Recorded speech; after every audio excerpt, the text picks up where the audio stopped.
우리는 지금 모든 부와 자산이 전자화면 위에서 깜빡이는 디지털 숫자로만 존재하는 세상에 살고 있습니다.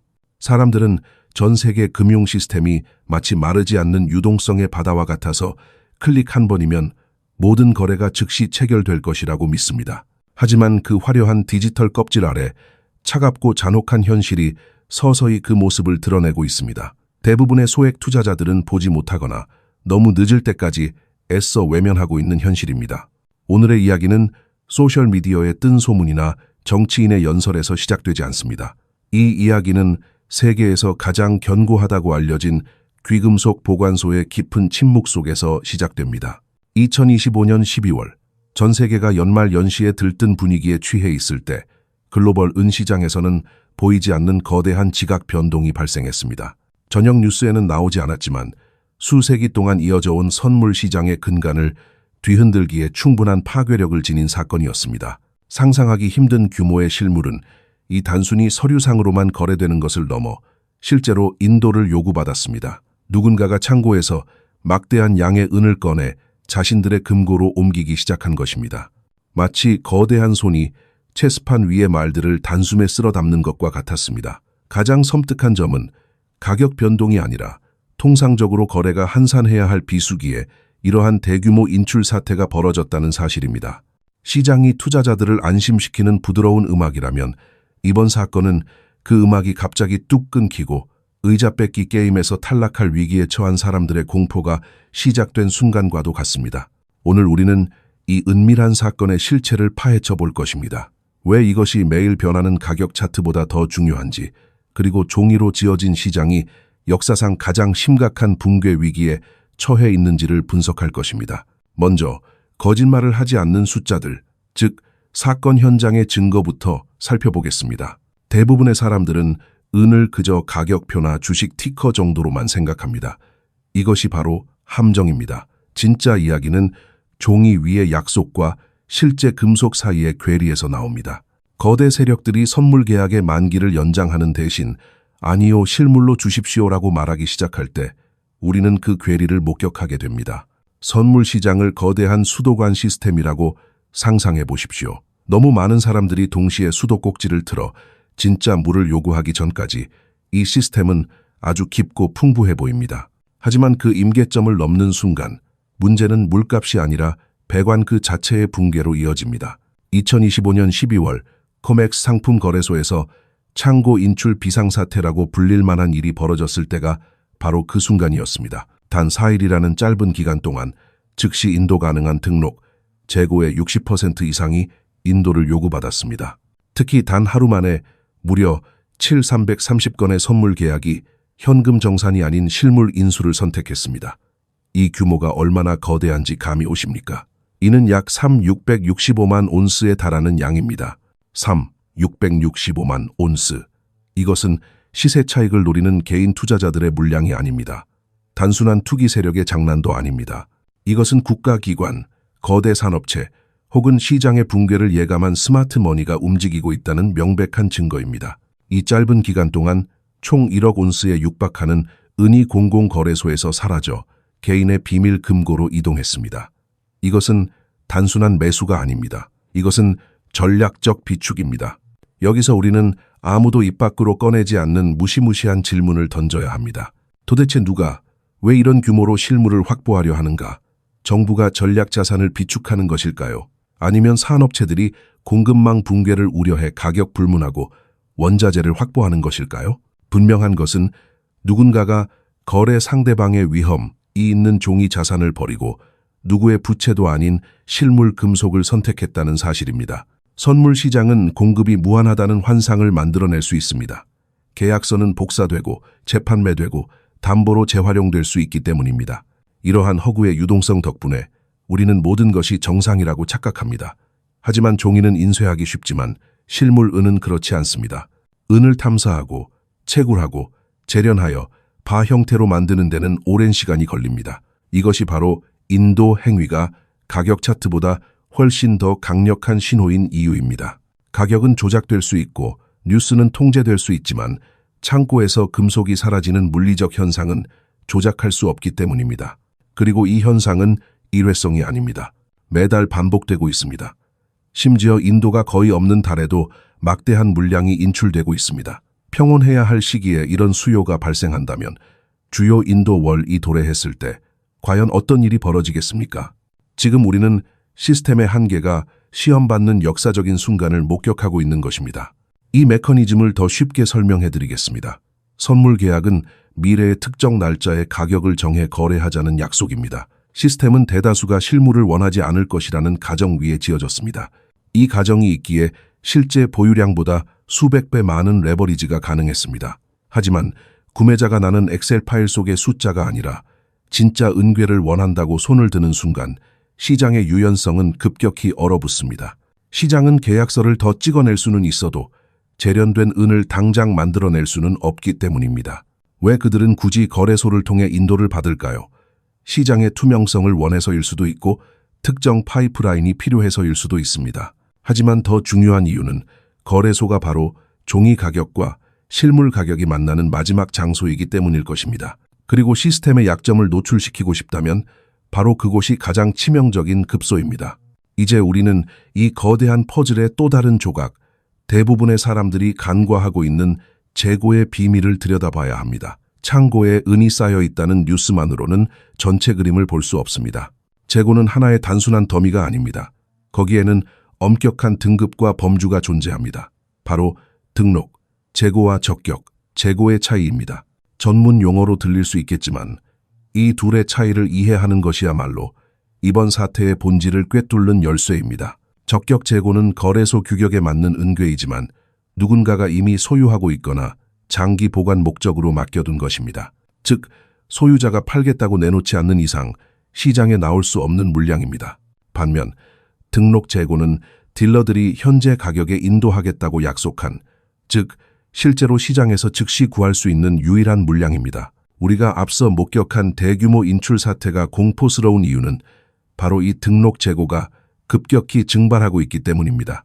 전체 재고량이 많아 보일지라도 실제로 거래 가능한 풀풀이 말라버리면 시장은 기능 마비에 빠지게 됩니다. 2026년 초 이 등록 재고의 비율이 역사적 최저점으로 치닫고 있다는 사실은 겉으로 보이는 풍요로움 속에 감춰진 극심한 가뭄을 의미합니다. 이 가뭄이 왜 시스템 전체의 붕괴를 초래할 수 있을까요? 여기서 우리는 종이 시장의 마술이자 기만을 마주하게 됩니다. 선물 시장은 부분 지급 준비 제도와 유사하게 작동합니다. 실물 은괴 하나를 담보로 하여 수백 장의 종이 계약서가 발행될 수 있습니다. 이것을 금융 용어로 재담보라고 합니다. 쉽게 말해 하나의 은괴에 대해 이것은 내 것이다 라고 주장하는 사람이 수십 수백 명에 달한다는 뜻입니다. 평소에는 이것이 문제가 되지 않습니다. 왜냐하면 대부분의 참가자들은 종이 계약서를 사고 팔며 시세 차익만 챙길 뿐 진짜 은괴를 달라고 하지 않기 때문입니다. 이 거대한 레버리지는 시장에 풍부한 유동성을 공급하고 수수료를 발생시키며 가격을 안정적으로 관리할 수 있는 도구가 됩니다. 하지만 이 상황을 가장 적나라하게 비유하자면 그것은 바로 이자 뺏기 게임입니다. 음악이 연주되는 동안에는 모든 것이 즐겁습니다. 참가자들은 음악에 맞춰 빙글빙글 돌며 춤을 춥니다. 여기서 음악은 시장의 유동성이고 춤추는 사람들은 종이 계약 보유자들입니다. 그리고 의자는 실물은입니다. 문제는 춤추는 사람은 100명인데 의자는 단 하나뿐이라는 사실입니다. 음악이 멈추는 순간, 즉 실물 인도를 요구하는 거대 세력이 등장하는 순간 게임의 규칙은 바뀝니다. 지금까지는 종이 계약서만으로도 부자라고 느꼈던 99명의 사람들은 자신이 가진 것이 그저 약속 어음에 불과하다는 것을 깨닫게 됩니다. 실물 은을 확보한 단 한 명만이 살아남고 나머지는 공허한 픽셀과 청구권만을 손에 쥐게 되는 것입니다. 지금 우리가 목격하고 있는 665만 온스의 인출 사태는 바로 그 음악 소리가 희미해지고 있다는 신호입니다. 누군가가 먼저 의자에 앉아버린 것입니다. 그렇다면 여러분은 의문을 가질 수 있습니다. 이렇게 실물 수요가 폭발하는데 왜 가격은 즉시 천정부지로 치솟지 않는가? 이것이 바로 시장이 대중을 속이는 가장 교묘한 방식입니다. 가격은 꼬리가 몸통을 흔드는 격으로 결정됩니다. 실물 거래보다 수백 배 더 큰 규모의 파생 상품 시장이 가격 결정권을 쥐고 있기 때문입니다. 종이 시장에서는 버튼 하나로 수억 온스의 가짜 공급을 만들어낼 수 있습니다. 가격이 오르려 할 때마다 대량의 매도 포지션을 통해 가격을 누를 수 있습니다. 하지만 이는 미봉책일 뿐입니다. 가격을 억누를 수는 있어도 실물이 창고에서 빠져나가는 것을 막을 수는 없습니다. 오히려 인위적으로 눌린 가격은 저가 매수를 노리는 거대 산업체들에게 지금이 기회다라는 신호를 보내 실물 유출 속도를 가속화시킬 뿐입니다. 이것이 바로 가격과 가치의 괴리입니다. 차트상의 가격은 여전히 통제하에 있을지 모르지만 실물 시장의 프리미엄, 리스율, 인도 지연과 같은 지표들은 이미 비명을 지르고 있습니다. 상황을 좀 더 현실적으로 가정해 보겠습니다. 여러분이 첨단 전자제품이나 태양광 패널을 생산하는 거대 기업의 구매 담당 임원이라고 상상해 보십시오. 공장은 24시간 돌아가야 하고 고객과의 납기일은 정해져 있습니다. 그런데 도매 시장에서 은 공급이 조금 빡빡해질 수 있다는 소문이 들리기 시작합니다. 공급업체들이 예전처럼 즉시 납품을 확약하지 않고 리드타임을 늘리기 시작합니다. 이때 여러분은 어떻게 하시겠습니까? 차트 가격이 떨어질 때까지 기다리자라고 말할까요? 절대 그렇지 않습니다. 만약 원자재가 없어서 공장 라인을 멈춰야 한다면 그 손실은 원자재 가격 상승분과는 비교할 수 없을 정도로 막대합니다. 당신은 시장 점유율을 잃고 신뢰를 잃고 회사의 존망이 위태로워집니다. 그래서 산업체들은 생존 본능에 따라 움직입니다. 가격이 얼마든 상관없이 일단 물량을 확보하고 봅니다. 적시 생산 방식에서 만약의 사태를 대비한 비축으로 전략을 급선회하는 것입니다. 웃돈을 주고서라도 경쟁자보다 먼저 창고를 채워야 합니다. 지금 정부와 산업체들이 보여주는 행동이 바로 이것입니다. 그들은 소리 소문 없이 그리고 아주 공격적으로 움직이고 있습니다. 개미 투자자들이 가격 차트를 보며 아직 고점을 돌파하지 못했으니 기다려야지라고 생각하는 동안 진짜 플레이어들은 시장의 바닥을 긁어가고 있습니다. 이러한 산업계의 패닉 바잉이 펀드 매니저들의 투기적 수요와 만나는 지점, 바로 그곳에서 쇼크가 발생합니다. 종이 시장이 아무리 많은 계약서를 찍어내도 실물 수요를 충족시키지 못해 디폴트 채무 불이행을 선언하거나 현금 정산으로 강제 전환해야 하는 순간 시장의 신뢰는 산산조각이 납니다. 이것은 단순한 금융 드라마가 아닙니다. 이것은 물리적 현실과 금융적 허상의 정면 충돌입니다. 그리고 역사가 증명하듯 이 싸움의 승자는 언제나 물리적 현실이었습니다. 하지만 이 충돌이 언제 일어날지 예측하기 위해서는 우리는 시선을 서양의 금융 허브에서 동양의 거대한 소비국들로 돌려야 합니다. 그곳에서 또 다른 거대한 폭풍이 몰려오고 있기 때문입니다.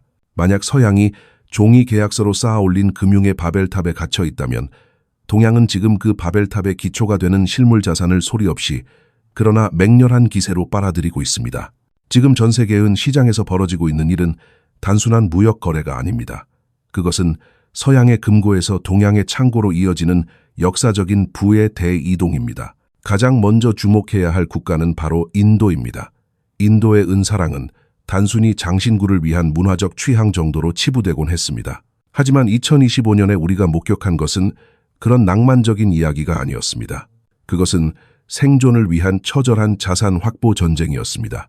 최신 무역 데이터에 따르면 2025년 한 해 동안 인도는 무려 92억 달러, 한화로 약 12조 원이 넘는 은을 수입했습니다. 이는 전년 대비 44%나 폭증한 수치입니다. 경제학 교과서에 따르면 가격이 오르면 수요는 줄어들어야 합니다. 하지만은 시장에서는 정반대의 기현상이 벌어졌습니다. 가격이 상승함에도 불구하고 인도의 수입량은 오히려 폭발적으로 늘어났습니다. 이것은 무엇을 의미할까요? 바로 인도의 거대 자본과 대중들이 은을 단순한 상품이 아니라 저평가된 화폐로 인식하기 시작했다는 뜻입니다. 그들은 루피화나 달러의 구매력이 녹아내리는 것을 보며 본능적으로 변하지 않는 가치를 지닌 금속으로 도피하고 있는 것입니다. 인도는 지금 전 세계 은 시장의 진공 청소기가 되어 런던과 뉴욕의 창고에 남아있던 재고들을 닥치는 대로 흡수하고 있습니다. 하지만 인도가 수요의 양을 담당한다면 수요의 전략적 질을 결정하는 것은 바로 중국입니다. 중국의 움직임은 더욱 치밀하고 계획적입니다. 중국은 전 세계 태양광 패널 생산의 압도적인 비중을 차지하고 있으며 이 산업은 은 없이는 단 하루도 돌아갈 수 없습니다. 2026년 현재 중국 상하이 금거래소의 은 가격은 뉴욕이나 런던보다 지속적으로 높게 형성되고 있습니다. 때로는 그 격차가 온스당 6달러에 달하기도 합니다. 이것은 전례 없는 일입니다. 똑같은 금속인데 왜 상하이에서는 더 비싸게 거래될까요? 이것은 중국 내의 실물 부족이 그만큼 심각하다는 신호이자 동시에 전 세계의 은을 중국으로 끌어들이기 위한 강력한 자석 역할을 합니다. 이 가격 차이는 차익 거래를 유발합니다. 트레이더들의 행동 원리는 단순합니다. 런던이나 뉴욕의 저렴한 은을 사서 비싼 가격에 상하이로 보냅니다. 이 과정에서 서양의 공식 창고 코맥스, LBMA에 보관된 은들은 꾸준히 유출되어 배를 타고 동쪽으로 이동합니다. 한번 동양으로 넘어간 은은 다시는 서양의 시장으로 돌아오지 않습니다. 그것은 태양광 패널이 되어 지붕 위에 설치되거나 전기차의 부품이 되어 소모되거나 혹은 중국 정부의 전략 비축고 깊숙한 곳으로 사라집니다. 이것이 바로 서구 금융 세력들이 간과했던 치명적인 허점입니다. 그들은 종이 시장에서 가격을 누를 수는 있지만 실물의 흐름을 통제할 힘은 잃어버렸습니다. 가격을 누르면 누를수록 동양의 바이어들은 고맙습니다 라고 외치며 더 싼 가격에 더 많은 실물을 가져갈 뿐입니다. 서양의 은행들이 공매도로 가격을 방어하려 할 때마다 그들은 사실상 자신들의 금고를 헐값에 털어주고 있는 셈입니다. 더욱 우려스러운 점은 이러한 흐름이 재생에너지라는 거스를 수 없는 시대적 명분과 결합되어 있다는 것입니다. 전 세계가 탄소 중립을 외치고 모든 것을 전동화하려 합니다. 더 많은 태양광 발전, 더 많은 전기차, 더 많은 오지 인프라, 더 많은 AI 데이터 센터. 이 모든 첨단 산업의 공통 분모는 단 하나, 바로 전도성이 가장 뛰어난 금속인 은입니다. 산업계의 거인들은 이제 깨닫기 시작했습니다. 은은 금처럼 금고에 가만히 앉아있는 자산이 아닙니다. 은은 석유처럼 태워져 없어지는 자산입니다. 한번 전자제품의 회로 속에 들어가거나 태양광 패널 페이스트로 사용되면 그것을 다시 회수하여 재활용하는 것은 경제적으로 매우 어렵습니다. 매년 채굴되는 은의 상당 부분이 산업적 용도로 소모되어 매립지로 사라집니다. 즉, 우리는 희소한 자원을 계속해서 소멸시키고 있는 것입니다. 중국은 이 사실을 누구보다 잘 알고 있습니다. 그렇기 때문에 그들은 채굴부터 재련, 그리고 최종 제품 생산까지 은 공급망의 전 과정을 장악하려 합니다. 미국 정부가 뒤늦게 은을 핵심 광물로 지정하며 안보 자산으로 격상시킨 것도 바로 이 때문입니다. 하지만 법안을 통과시키고 서류에 도장을 찍는다고 해서 땅속의 광물이 갑자기 솟아나지는 않습니다. 지정학적 긴장이 고조될수록 은은 단순한 투자 상품을 넘어 전략 물자가 됩니다. 과거에는 석유가 국가의 목줄을 쥐었다면 미래의 전동화 사회에서는 은과 구리 같은 전도성 금속이 그 역할을 대신할 것입니다. 만약 특정 국가나 블록이 재련 능력을 무기로 수출을 통제한다면 어떤 일이 벌어질까요? 우리는 이미 반도체 전쟁에서 공급망의 무기화가 얼마나 파괴적인지 목격했습니다. 만약은 시장에서 똑같은 일이 벌어진다면 그것은 단순히 가격 폭등으로 끝나지 않을 것입니다. 공장이 멈추고 에너지 전환 프로젝트가 중단되는 실물 경제의 타격으로 이어질 것입니다. 그리고 지금 인도와 중국이 보여주는 탐욕스러운 매수 행렬은 그들이 이미 그 시나리오를 대비하고 있음을 시사합니다. 서양의 투자자들이 연준이 금리를 언제 내릴까라는 질문에 매몰되어 있는 동안 동양의 국가들은 실물을 누가 통제하는가라는 훨씬 더 본질적인 게임을 하고 있습니다. 그리고 불행하게도 서양의 창고는 바닥을 드러내고 있습니다. 이것은 단순한 추측이 아닙니다. 런던 금속거래소의 재고 데이터와 코맥스의 등록 재고 감소 추세가 이를 명확히 증명하고 있습니다. 이제 우리는 자연스럽게 공급의 원천인 광산으로 시선을 돌려야 합니다. 수요가 늘어나면 땅을 더 파서 공급을 늘리면 되지 않느냐고 반문하실 수 있습니다. 이것이 일반적인 원자재 시장의 상식입니다. 하지만 시장에는 신조차도 어찌할 수 없는 지질학적 저주가 걸려 있습니다. 바로 은의 공급이 가격에 반응하지 않는다는 기이한 특성입니다.